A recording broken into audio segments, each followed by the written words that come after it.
Chapter 8 Cell, the unit of life. Let us recall what we have already discussed in the previous video.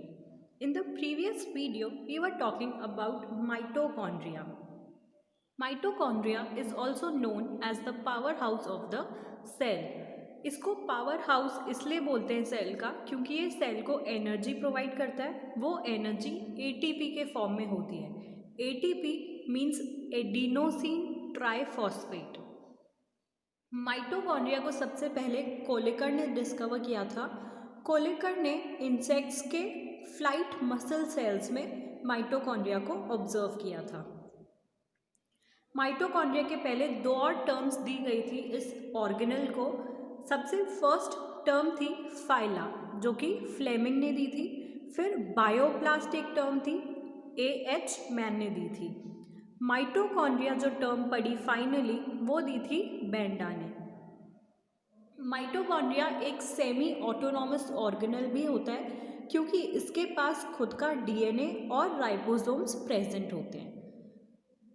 क्योंकि एक ऐसा organelle है कि इसके पास DNA present है तो ये सेल एक्टिविटीज़ के अलावा और भी एडिशनल एक्टिविटीज़ परफॉर्म कर सकता है जैसे कि रेप्लिकेशन. माइटोकॉन्ड्रिया का नंबर डिपेंड करता है कि सेल कितना एक्टिव है या कितना इनएक्टिव है. अगर सेल एक्टिव है तो ज़्यादा माइटोकॉन्ड्रिया प्रेजेंट होंगे as compare to inactive cells. Minimum mitochondria का नंबर होता है एक माइटोकॉन्ड्रिया हर सेल में प्रेजेंट होता है. ये यूनिसेल्यूलर ऑर्गेनिज्म या यूनिसेल्यूलर सेल्स के केस में होता है. Example chlorella and chlamydomonas. इसके अलावा मसल सेल्स में 5 लाख माइटोकॉन्ड्रिया प्रेजेंट होते हैं हर सेल में. और जो जाइंट अमीबा है उसमें 50,000 माइटोकॉन्ड्रिया प्रेजेंट हो सकते हैं. तो ये मैक्सिमम नंबर होता है माइटोकॉन्ड्रिया का. माइटोकॉन्ड्रिया का शेप वेरिएबल होता है, चेंज हो सकता है, लेकिन मोस्टली डिस्क शेप और ओवल शेप में ही मिलते हैं माइटोकॉन्ड्रिया. अब माइटोकॉन्ड्रिया का स्ट्रक्चर कैसा होता है. सबसे पहले आती है आउटर मेम्ब्रेन. इसको आउटर लेयर भी बोलते हैं और ये परमिएबल होती है, मतलब ये सब्सटेंसेस की एंट्री अंदर बाहर अलाउ करती है. आउटर मेम्ब्रेन के बाद इनर मेम्ब्रेन आती है जो कि फोल्ड जैसा स्ट्रक्चर होता है. जैसे कि आपको डायग्राम में दिख रहा है, ये एक फोल्ड या फिर प्रोजेक्शंस जैसा स्ट्रक्चर होता है. इसको क्रिस्टा भी बोलते हैं. हमने जब माइटोकॉन्ड्रिया के जनरल कैरेक्टरिस्टिक फीचर्स पढ़े थे तो हमने ये पढ़ा था कि माइटोकॉन्ड्रिया एक ऐसा ऑर्गेनल है जिसके पास खुद का डीएनए और राइबोसोम्स प्रेजेंट है. तो माइटोकॉन्ड्रिया आउटर लेयर आ गई पहले, उसके बाद इनर लेयर या फिर क्रिस्टा, और उसके अंदर इनर लेयर के अंदर प्रेजेंट होते हैं सर्कुलर डीएनए. डीएनए प्रेजेंट है, उसका शेप कैसा है, spherical shape. Now inner membrane और आउटर मेम्ब्रेन के बीच में जो स्पेस है, खाली स्पेस, उसको बोलते हैं पेरी माइटोकॉन्ड्रियल स्पेस. ये हो गई आउटर स्पेस. अब जो माइटोकॉन्ड्रिया के अंदर जो स्पेस है, मतलब जो माइटोकॉन्ड्रिया मैट्रिक्स है, उसमें बहुत सारे एंजाइम्स प्रेजेंट होते हैं. मैट्रिक्स को सिंपल लैंग्वेज में हम इनर कंपार्टमेंट बोल सकते हैं और जो पेरी माइटोकॉन्ड्रियल स्पेस है उसको हम बोल सकते हैं आउटर कंपार्टमेंट. इसके अलावा जो फोल्ड्स थे, मतलब जो क्रिस्टा थे, उसमें ऑक्सीजोम्स प्रेजेंट होते हैं, Fe और F1 पार्टिकल्स. मैट्रिक्स में जो एंजाइम्स प्रेजेंट होते हैं वो सेल्यूलर रेस्पिरेशन में हेल्प करते हैं, सेल्स के रेस्पिरेशन में हेल्प करते हैं जो मैट्रिक्स में एंजाइम्स होते हैं वो. और मैट्रिक्स में आयंस भी प्रेजेंट होते हैं जैसे कि magnesium, manganese ion and ferrous ion. Circular DNA जो है वो भी आप डायग्राम में देख सकते हो, मैट्रिक्स के अंदर ही प्रेजेंट है. राइबोसोम्स भी मैट्रिक्स में ही प्रेजेंट होते हैं. जो राइबोसोम्स माइटोकॉन्ड्रिया में प्रेजेंट होते हैं वो 70S के होते हैं, जैसे कि प्रोकैरियोटिक सेल्स में होते हैं। बट इसका एक एक्सेप्शन है, मेमेलियन माइटोकॉन्ड्रिया जो होते हैं उसमें राइबोसोम्स 55S टाइप के होते हैं, ना कि 70S टाइप के।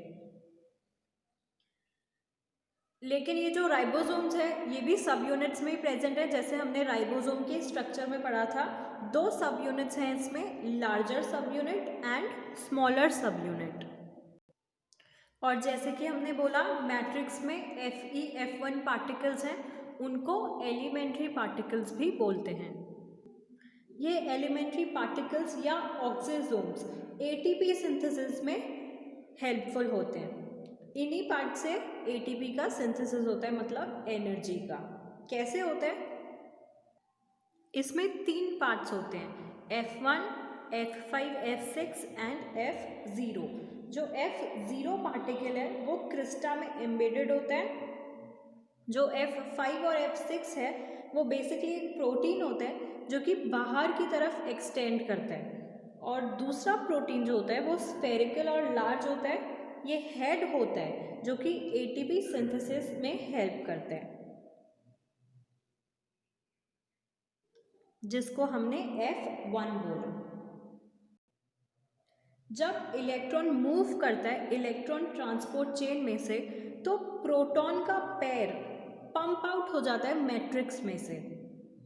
ये पंप होने की वजह से प्रोटॉन्स आउटर कंपार्टमेंट में आ जाते हैं। एनर्जी की हेल्प से वो हायर एनर्जी लेवल की तरफ मूव करेंगे, लोअर एनर्जी से हायर एनर्जी की तरफ मूव करते हैं, जो कि मैट्रिक्स पार्ट होता है। तो इसको हम सिंपल वर्ड्स में हायर कॉन्सेंट्रेशन से लोअर कॉन्सेंट्रेशन की तरफ भी बोल सकते हैं। इनर माइटोकॉन्ड्रियल स्पेस जो है या मेम्ब्रेन जो है वो नॉट परमिएबल होती है, मतलब वो सब्सटेंसेस की एंट्री अलाउ नहीं करती। तो ये प्रोटॉन्स को भी अपने अंदर आना अलाउ नहीं करेगी, इस वजह से वो बाहर की तरफ पुश किए जाते हैं, मतलब आउटर कंपार्टमेंट की तरफ। ओके, सो जो F0 और F1 पार्टिकल्स हैं सिर्फ वो ही इनर स्पेस में आ सकते हैं, क्योंकि F5 और F6 तो प्रोटॉन्स हैं। इसी वजह से एटीपी का सिंथेसिस हो जाता है। एटीपी सिंथेसिस की साइट स्पेसिफिकली ऑक्सोसोम्स होती है माइटोकॉन्ड्रिया में। Now see, these are some of the functions of mitochondria. सबसे इम्पॉर्टेंट फंक्शन माइटोकॉन्ड्रिया का होता है कि वो एटीपी सिंथेसिस में हेल्प करता है, यानी कि एनर्जी के सिंथेसिस में हेल्प करता है। एटीपी का फुल फॉर्म इधर है एडिनोसिन ट्राइफॉस्फेट। एक और टर्म होती है एटीपी सिंथेसिस बाय नेबरकर्न। नेबरकर्न वाला सिंथेसिस ये होता है कि माइटोकॉन्ड्रिया जो होता है वो स्पर्म के बिल्कुल मिडिल पार्ट में प्रेजेंट होता है, उसको बोलते हैं स्पाइरल माइटोकॉन्ड्रिया। ये स्पर्म के बिल्कुल बीच में प्रेजेंट है, इसीलिए ये स्पर्म की टेल को एनर्जी प्रोवाइड करता है ताकि स्पर्म का मूवमेंट हो। तो दूसरा इंपॉर्टेंट फंक्शन माइटोकॉन्ड्रिया का ये है कि it helps in the movement of the sperm. Thermogenesis यानी कि production of heat. Heat produce करने में भी माइटोकॉन्ड्रिया हेल्प करता है, तो ये इसका दूसरा फंक्शन हो गया। इसके अलावा जो साइटोप्लाज्म है उसका इनहेरिटेंस करने का काम भी माइटोकॉन्ड्रिया का होता है। क्योंकि माइटोकॉन्ड्रिया में डीएनए प्रेजेंट होता है, तो डीएनए इनहेरिटेंस में हेल्प करेगा। तो साइटोप्लाज्म में जितना भी मटेरियल प्रेजेंट है, ऑर्गेनेल्स, मैट्रिक्स या फिर एंजाइम्स, सबको इनहेरिटेंट कर लेगा माइटोकॉन्ड्रिया। विटेलोजेनेसिस में भी हेल्पफुल है। विटेलोजेनेसिस मीन्स योग फॉर्मेशन। जब हमने गोल्जी कॉम्प्लेक्स पढ़ा था तो हमने पढ़ा था कि गोल्जी कॉम्प्लेक्स विटेलोजेनेसिस में हेल्प करते हैं। तो गोल्जी और माइटोकॉन्ड्रिया दोनों मिलकर योग का न्यूक्लियस बनाते हैं, और योग का न्यूक्लियस फिर योग प्रोड्यूस करता है। तो basically mitochondria and Golgi complex both help in vitellogenesis. Heme part जो होता है हीमोग्लोबिन का और मायोग्लोबिन का, उसको भी सिंथेसिस करने का काम माइटोकॉन्ड्रिया का होता है। तो synthesis of heme part of haemoglobin and myoglobin is also responsibility of mitochondria. Other than that replication में भी हेल्प करता है।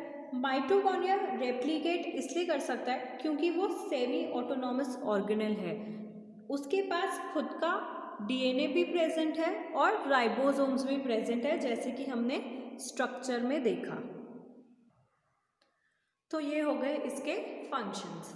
अभी तक हमने जितने भी सेल ऑर्गेनल्स पढ़े, सब में से ज़्यादा कॉम्प्लेक्स और यूजफुल सेल ऑर्गेनल माइटोकॉन्ड्रिया ही है। तो ये एग्जाम पॉइंट ऑफ व्यू से बहुत इंपॉर्टेंट स्ट्रक्चर है। माइटोकॉन्ड्रिया पर क्वेश्चंस जनरली बनते हैं।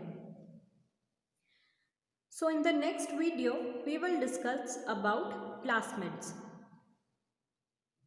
and its types such as leucoplast, chromoplast and chloroplast.